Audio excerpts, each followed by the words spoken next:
Our next session will be Reimagining Global Collaboration. Please welcome to the stage your moderator, Paul Sampson.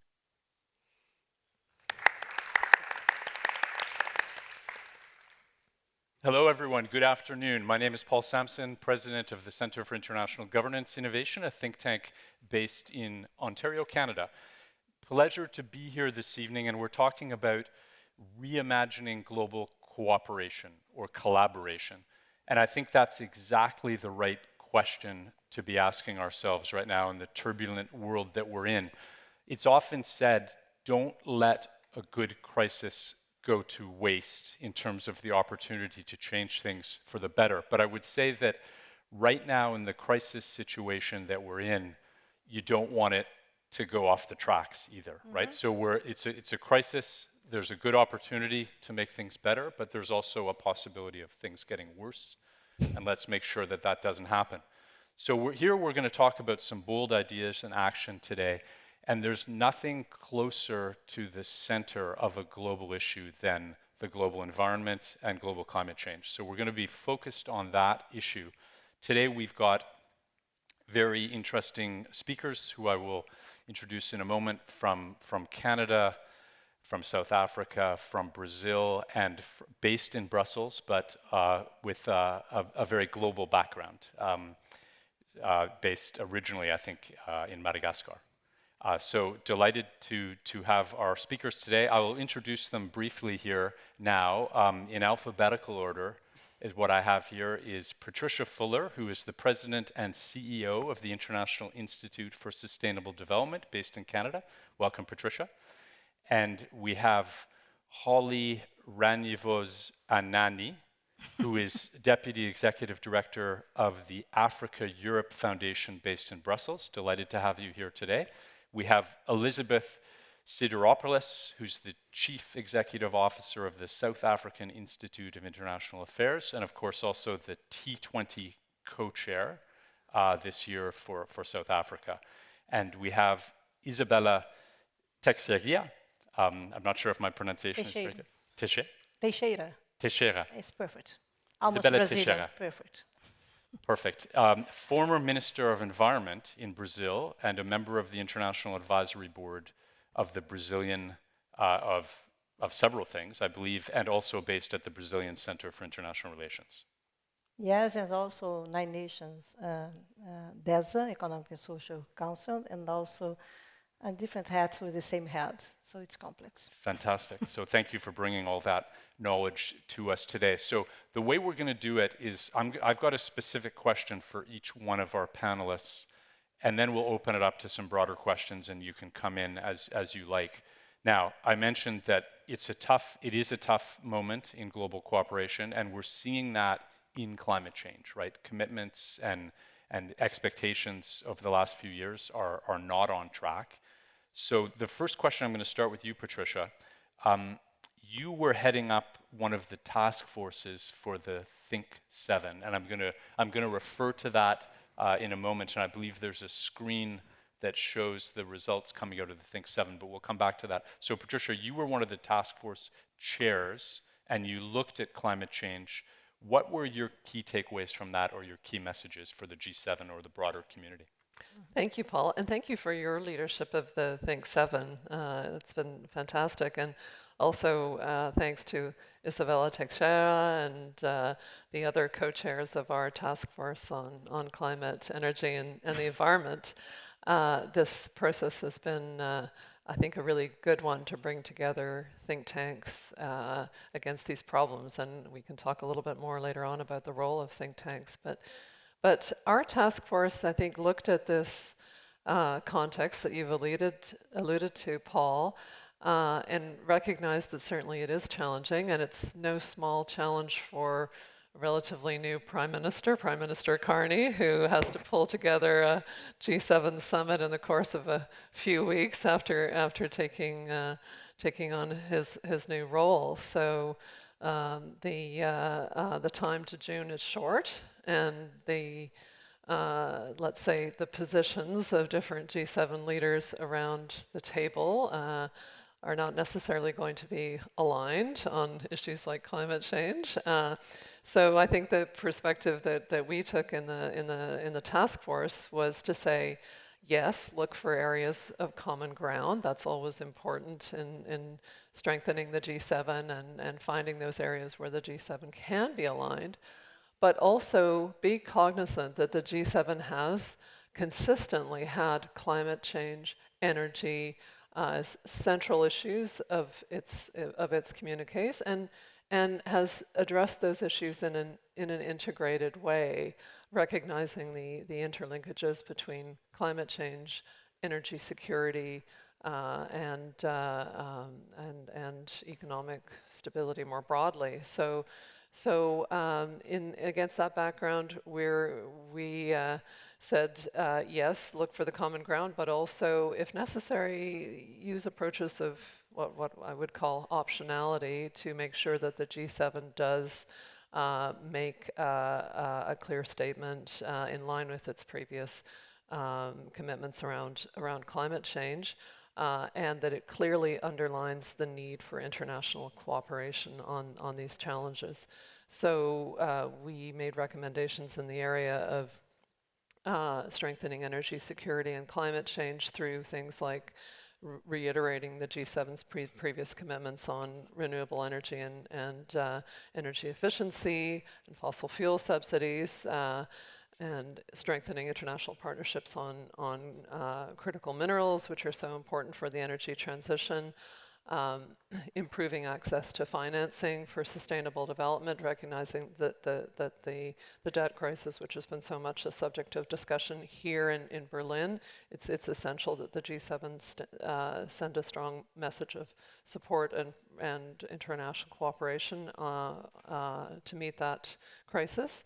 And thirdly, to advance industrial decarbonization, and including through approaches around harmonized standards for measuring GHG emissions in products and those types of things. So that's the thrust of it. Thanks, Patricia. And I'll just I note that there was going to be something on the screen showing where you can go to find these documents that were prepared as recommendations to the G7.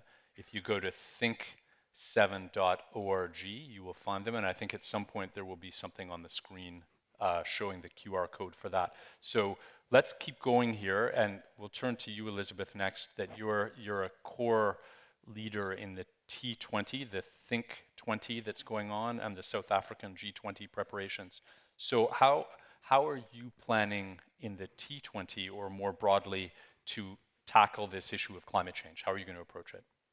So, of course, we're a little behind you because the summit is only at the end of November. What we do plan, however, to do is certainly to engage with the Sherpas, the Sherpa meeting at the end of June, to present preliminary high-level recommendations. We're in the process now of going through and finalizing the various policy briefings.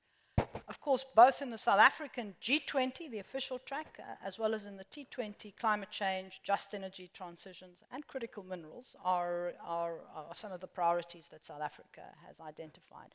In fact, I think all four of the priorities that the official track has identified have an intersect with climate change. The one is around disaster resilience.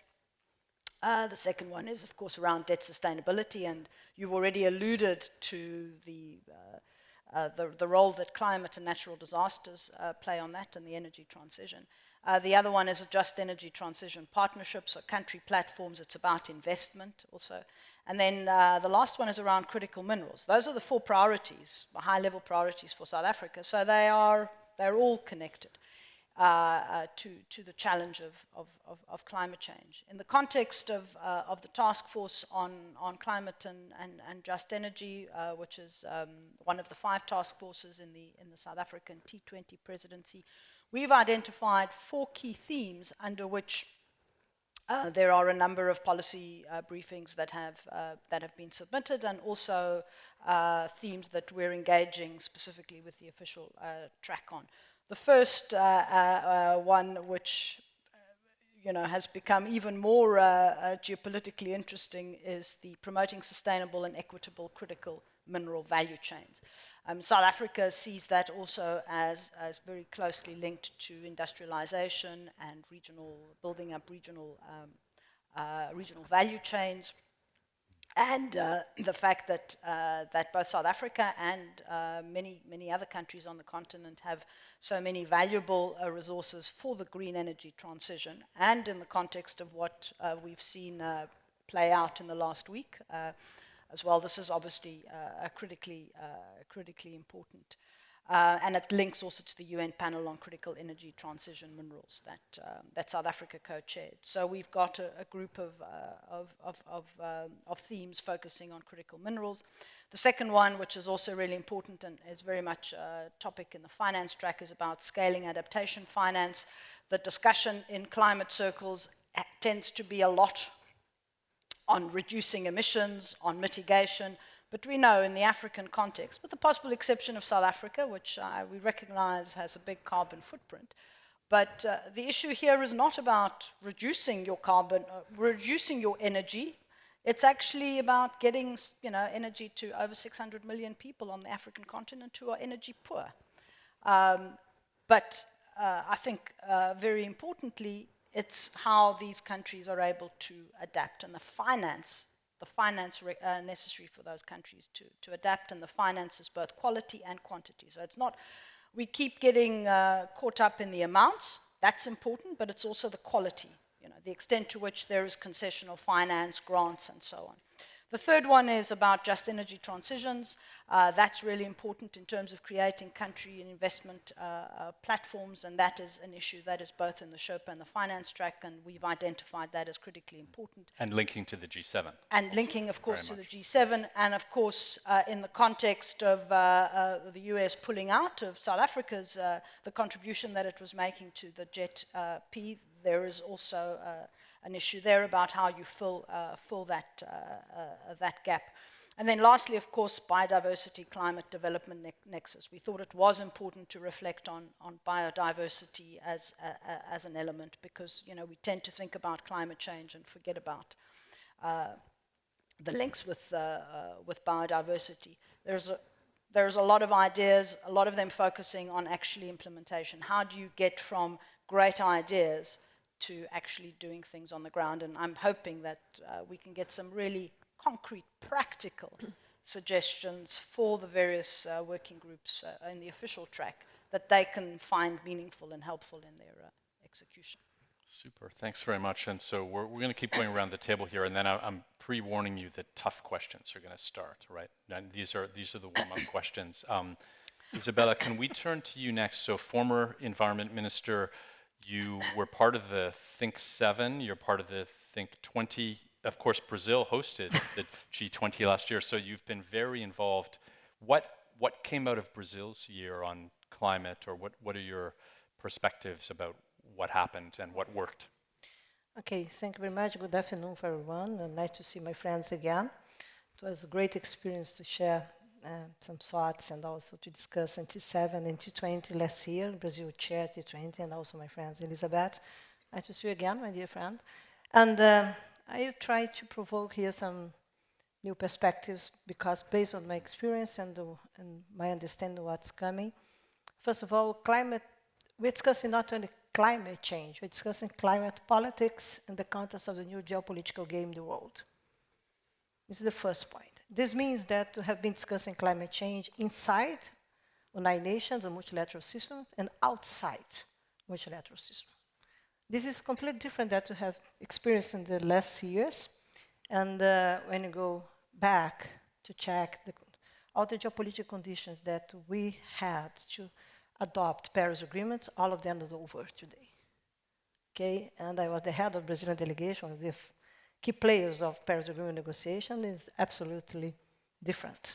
Even when we go into United Nations, even we have the role of the Secretary General, Mr. Ban Ki-moon, and UNEP, I have my friends here, and how you have the convening power to bring people together and states together, and not necessarily have this today. Okay, so it's very important to observe the dynamics of climate politics okay, around the world, and the impacts on international order and the new international cooperation system that must emerge. Because my feelings is that probably you come to discuss this or keep walking, considering like-minded blocks, plus the renewal process of multilateral systems. That's so complex, but we need to do, okay, in my experience and in my opinion. Second point, we cannot move the pieces without a clear understanding of national and regional realities. Okay, and you have wars happening in the world, so disruptive and so critical ones that impact important players on the climate agenda like European countries. That's why you have also back the expression of security. Okay, and you mentioned this, Elizabeth, and everyone's discussing this. It's also about climate security, it's about energy security, it's about food security, it's about mining security now. So it's really a different context with different adults into the room, different mindsets. And again, we are discussing development and economic and political power. Okay? Third, energy security or energy transition today is energy addition because you are adding energy source. You're not replacing. You have investments in renewable energy, huge ones, but also in fossil fuels. Okay? And this is part of the reality that we need to face, that we need to understand where we are and how we could move the pieces in the right direction together, or with difference, but together. Fourth, it's very important also to observe that we need countries in the room that could provide solutions or can provide solutions in short-term perspective. Okay? And when you go into energy, okay, it's very interesting because we can see setbacks in the agenda based on climate and energy security and other interests, and also consider the polarization, the fragmentation of the global governance that we have today. It's not only because we are pushing some setbacks, considering some positions, considering the United States and other places. It's because we have a transformative geopolitical process in the world that we cannot fix yet, we cannot understand yet. And my feeling is not that we have resilience, we have a feeling of how to be important that we cannot manage things that we used to manage. And this is real. It's very important to observe that the states, the countries, they are managing this new international order. Okay? Not private sector, not civil society. I'm sorry, but this is true. Okay? So sometimes the corporations are behind the scenes, I'm not sure, behind the curve. Okay? Waiting to understand what's happening.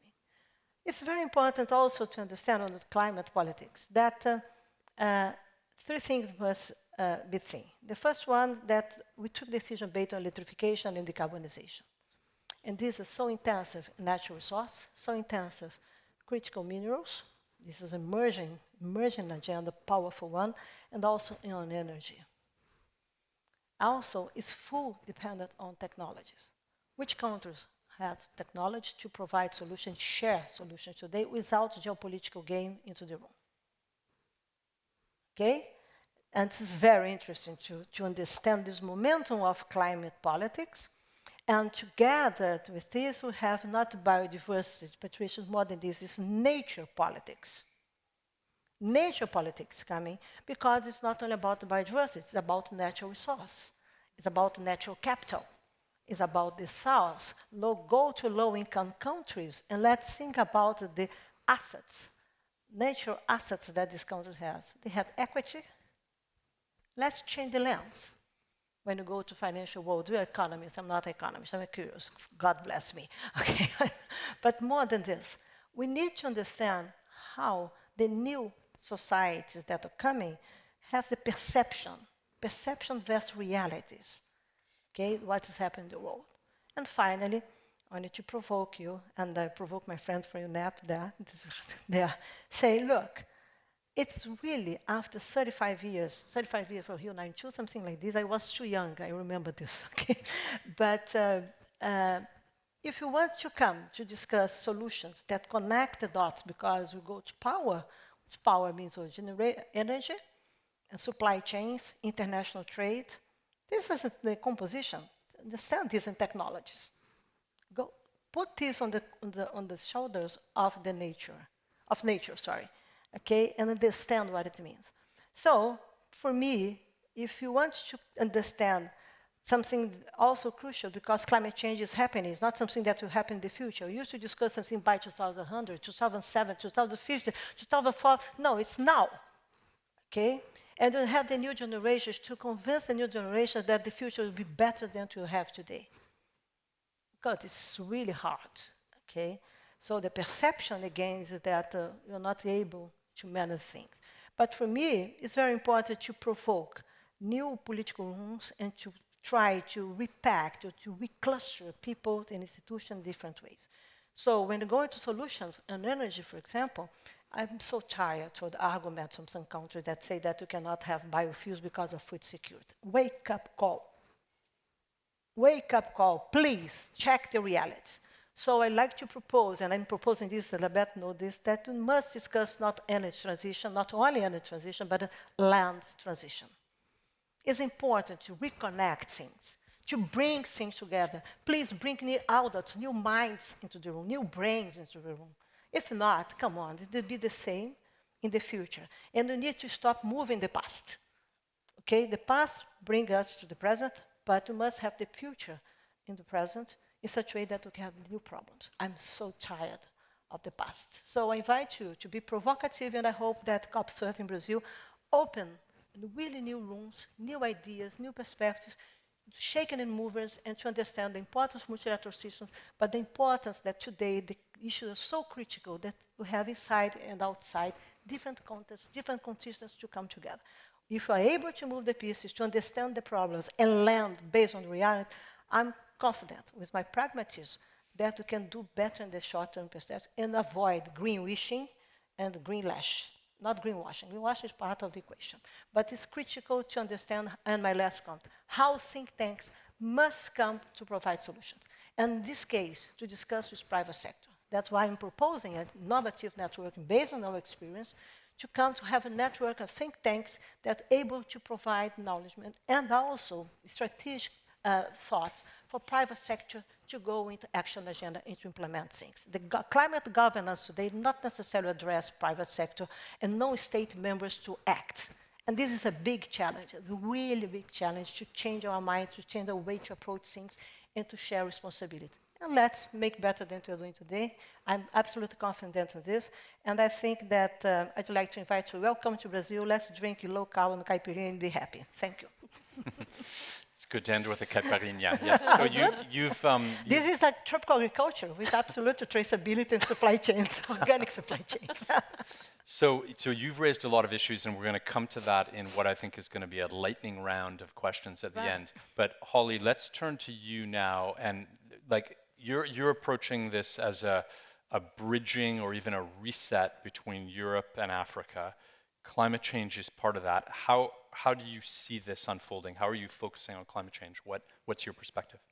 No, I think in those really uncertain times, we really see the Africa-Europe partnership as an opportunity to kind of step up. And obviously, I think when we look at the climate agenda, it's very much at the heart of what we've been doing. So, just coming back to what Elizabeth, you've been already mentioning a lot already in terms of energy cooperation. So that's definitely an area we're looking into with those 600 million people who still don't have access to energy, obviously, on the continent. But it's also looking at issues around clean cooking, for instance, solutions, or the green industrialization as a whole. So what we're trying to do is looking at greater alignment. And I think we need alignment in those uncertain and turbulent times. It's about, for instance, on energy, looking at the G7 Energy for Growth initiative. What does it mean within the Africa-Europe partnership and how we can engage further on that? It's also looking at the Africa-Europe Green Energy Initiative in particular. So how do we actually tap into what already exists? I think we're not here to recreate what's already there, to reset, of course, have a different approach,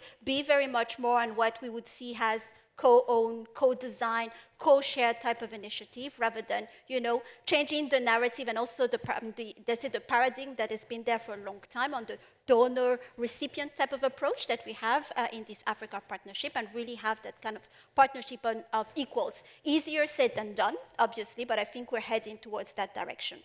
So that's the first thing. The second one, talking about, of course, the just transition. It's about transition minerals. You call it critical minerals. We'll definitely look at the transition minerals per se. And within our work as well, within the G20 presidency of South Africa, this is an issue that we're trying to push. So what we're trying to see is, because we see these are very interconnected areas and sectors, has been mentioned by Isabel, and that's very sure. So what we want to see is looking at how do we actually create a local added value, in terms of approach. How do we foster, for instance, processing, manufacturing, creating more jobs, facilitating capacity building as well on the continent? Because talking about the example on the mining industry, this has been very much driven by small-scale mining for a very long time. So how do we move at scale? How do we make sure that the benefits also stay within the continent so we create jobs and we have a more sustainable approach towards this? So this question of transition minerals is absolutely crucial. We see Latin America, in Africa, obviously. So it's not just about tapping into the resources that exist on the continent, but making sure we create that added value there. And of course, it's going to be linked towards agriculture, renewable energy, and green industries as a whole. Another issue I haven't heard yet during these past days here is something that has been underlooked for a very long time. It's actually about the oceans, water, blue economy as a whole. And this is an issue that the Africa Arab Foundation has really pushing forward. So of course, in terms of financing, and I'll come back a little bit more later about that, but it's also about the kind of local capacity and even the governance frameworks and the regulations that need to put into place to really make sure this is better regulated, and how we also have some joint positioning when we look at climate-related oceans activities. And I think that's something that has been very maybe not put well on the agenda for a very long time, and I think now it's time to elevate that conversation. We talked a lot already about the climate adaptation, obviously key for us, looking at as well at the adaptation finance, but I think on these very questions, it's also looking at how do we look at this financing differently? Because all in all, what we're talking about on the climate conversation, there is a big issue, which is, of course, the financing. Yesterday, we talked about, at the health conversation, talking about the end of ODA. Is official development assistance coming to an end? What happens to that? And it was quite funny to see in the room, there was kind of a mixed reaction. This was mostly half-half. I think we feel we need to move past ODA now, and I think that is the conversation we're having with the G20 presidency, where the Africa Foundation is the advisor on the finance track. We need to look at ways of looking at how to finance development, climate, of course, as a whole, and the whole conversation around domestic resource mobilizations is high on the agenda. So it has to be accelerated, has to be, of course, more effective. So I think countries need to work together to make sure this happens and we have the right ecosystem that is in place. We also need to look at where we can have additional source of avenues. What about illicit financial flows? Illicit financial flows in Africa, it's $100 billion US dollar a year that could be a loss. But if we manage to get that back, if there is a process to make sure that we have this amount available, this could help as well for the development issues. So this is an issue that we've been looking into. We have the MBQ report that will celebrate its 10th anniversaries. What are the terms of the recommendations? How we drive that agenda forward so we can finance for these development issues that has been there on the agenda. Taxation, I think we talked about that already also yesterday. It's big. There's sustainability relief, SDR, reforms of the international financial architecture. There's a lot to be done, but I think we also need to focus. And what we're trying to push for us is on that sustainable finance angle led by the G20 presidency of South Africa, to kind of work as well with partners, including Europe, to make sure it's high on the agenda, and we can work together to make sure we can unlock and untap this opportunity. Final thing, because we're talking about climate, I think the issues around carbon markets, it's quite important. So yes, what happens with the Paris Agreement, the operationalization of Article 6, I think that's still high. How do we make sure as well that we leverage all these carbon credit transactions, looking at, of course, the African carbon market gold standard, but what it means within the partnership. So What I wanted to say is there are a lot of opportunities, I think, within that kind of partnership. Climate remains high on the agenda. I think it's very much about choosing somehow the battles. Finance is definitely one of them, if we want to look at all the financing gap that happens. And I think there is an opportunity within the G20 presidency of South Africa to drive that forward on the finance track and with partners. Great, thank you. So a couple of comments just as we're setting up the final round of questions here. So I think particularly you, Isabella, and Holly spoke to the holistic nature of the climate change issue, right? That you have to look at a bunch of things at the same time, from energy to land to oceans. Obviously, are actually the biggest conveyor belts of energy and influence the climate. Critical minerals was mentioned by several of you. So there's a holistic lens that's important.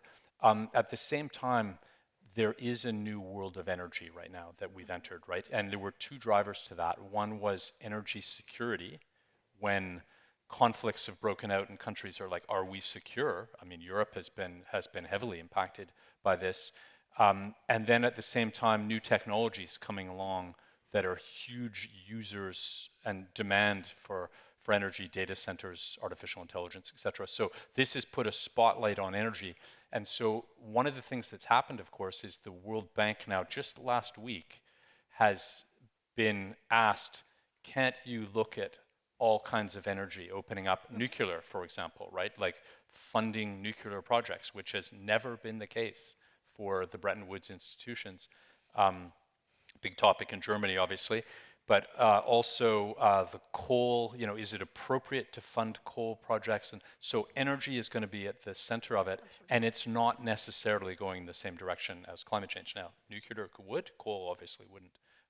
We'll come back to financing questions and carbon markets and things maybe in a moment. But let me ask a couple of targeted questions here, and if anyone else wants to jump in, please do so. I will start with you, Patricia, on a question of the role of civil society organizations, think tanks, and others. Are they in a position to be force multipliers here by tracking progress and enhancing accountability, pushing governments beyond these commitments we keep seeing that end up not being on track? Is there a role there that we can accelerate? Yes, of course, and I think what's so positive about the T7 and T20 processes is that we're not just doing our think tank thing as usual, but we're working together, think tanks from around the world, especially think tanks from Global North, Global South.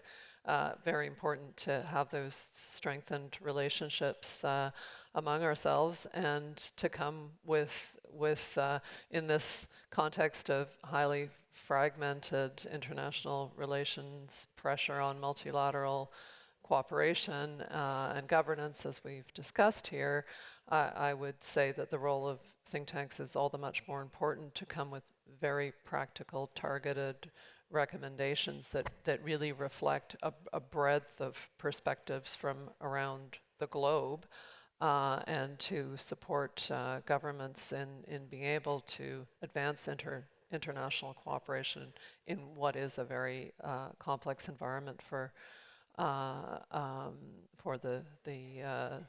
all of these issues that we're talking about, to achieve international cooperation on these objectives, in particular something as controversial as energy security. The accountability word, Paul, is one you mentioned in your question. I think that's worth just underlining in particular as far as the role of think tanks, because I think in the environmental space, while we have the Paris Agreement, we have the Kunming Montreal Global Biodiversity Framework, we have all these things.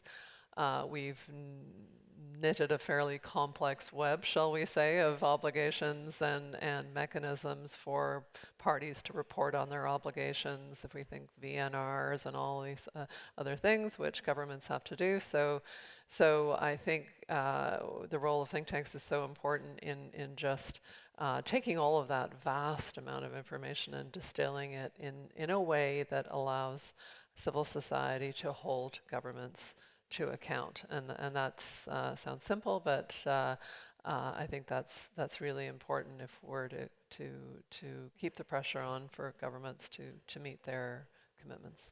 Thank you. And of course, governments come and go, right, in terms of their mandates, and so you have a continuity there with civil society organizations tracking things over time, and that is a very important function. Some leaders come and go, others stay. Some are around for a long time, or come back. So never say never. That's fair. Never say never on leadership. Can I maybe please. jump in? I think you're absolutely right that we all need to come together. One thing that, for instance, we've did at the foundation, I think works quite well, but mostly on the Africa partnership, and have a sort of tracker. Head of states meets every 2 years or so with specific commitments. And I think the exercise that we've been doing is look at what are we doing. You talk about accountability, it's exactly that, but it's not it's not a walk and shame exercise. I think the idea is to say where we are, what has been achieved, so recognizing as well, being very factual about what has been done, but also saying, well, you are lagging behind on these and these things, and how we, as a think tanks, foundation, civil society, working as well with the other partners, can work towards this. So I think that kind of a independent, complementary monitoring approach is also quite important that we need to establish, and that should go maybe beyond the Africa-Europe dimension, which we're doing on our stage. Thanks very much. Isabella, you when you spoke, you talked a little bit about the role of the land, in a way, nature-based solutions. Brazil is often thought of as a leader in many areas on renewable energy. Obviously, the Amazonia is very significant. Has Brazil figured anything out on climate change that are lessons for other countries? Like, is there something generating in Brazil right now that might be useful for people to hear? Yes, I think that, first of all, when I approach land transition, it's not only about nature-based solutions or nature politics, but the focus is also on going natural resources and go to critical and strategic minerals, for example. Mining security, you cannot develop critical mineral supply chains without water, natural resource. This means that land has really a role, absolutely different that we have been approached the last years. And we need new constituencies to discuss this. Because if we go to electrification, it's our decision to change the world. Decarbonization, land is there. It's not land as a traditional, it's nature is there. On lands and oceans. If you go to deep sea mining, it's a critical issue today. Some countries are looking forward to moving this issue that's so sensitive for nature, for biodiversity, and also for the planet. So we need a new way to approach things. We understand that we as humankind, we put pressure on nature, but you don't understand that nature put pressure on us. The extreme events is a good example. What the reaction? Nature has a different time, of course. Time is different, the political ones, etc. But the way to approach things is very, very different, in my opinion, after almost 40 years that we have been discussing sustainability, climate change, biodiversity, etc. We need to reframe things. That's why land transition is so provocative. We need concepts, we need limits for international new approach that will bring people together and connect things. Go into mining and check, for example, electrification. I don't need to have a car without a driver to go to California. Go to Pará in Amazon region and check what's happening today in Vale company. It's absolute electrification without high technological development. This is the new mining coming. This is based on land. So it's impressive how we used to approach things traditionally. It's the case also of Amazon region. Amazon region, we have been working hard to tackle deforestation. I have, during my term, the lowest rates of deforestation in the history, the lowest one. And I need to, why? Because you have political will, yes, you have technology, but you need to tackle organized crime. And this is very important. The invisible things that we have around us, here in Europe, for example, who buy things. It's like transition away in fossil fuels. It's not only the producers, oil producers, it's who buy, which countries buy it without any alternative. So my feeling is that we need to be really pragmatic, really understand where we are. If you go to Amazon region, we have political will today. The former government Brazil, in my opinion, no, to tackle deforestation. Today, absolutely engaged to do this. But the complexity to come into the region with other 8 countries, we took a decision, important decision, the heads of states, Okay, in 2023, we recognize the tipping point in Amazon region. Tipping point is planetary boundary. It's the first time in the history that the heads of states recognize this. It doesn't matter for the world. It didn't matter for the world. What is this? Now I'm provoking debate, invited the scientists in Brazil for COP30 with the Amazon panel to guess one more scientific panel. Why? Because they're interconnected.